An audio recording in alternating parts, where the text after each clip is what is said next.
laboratory scientist at Conemaugh. So every department is a little bit different.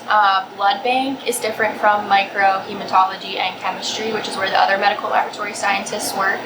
And here we mostly deal with blood transfusions, and we do a lot of like the prenatal workups and antibody IDs, all of that kind of thing. So I started at Conemaugh in 2020 as a lab assistant, and then I switched into the role as a medical laboratory scientist in July of 2022.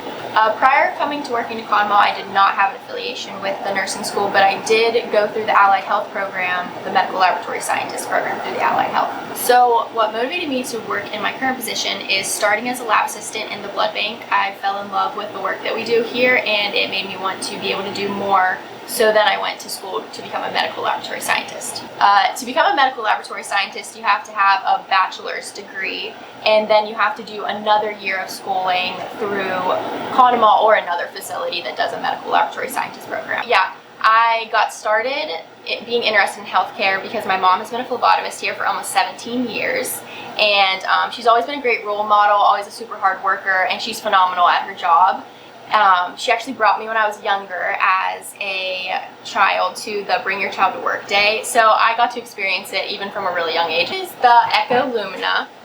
It actually does a lot of our type-in screens, so when a patient specimen comes in, it will tell us the ABO and the RH of the patient, and also it does an antibody screen, so it's kind of like our first wave of defense. We can normally like spot. That's the first way we spot an antibody with a patient, which then requires a more broad investigation of what's going on with that patient. They do capture technology, so it actually takes a picture of the little wells that go on here, and then the pictures show up and we review the pictures, and then that's when we can see what's going on with them. So a normal day in blood bank is never normal. That's one thing that I love about it. Every day is different.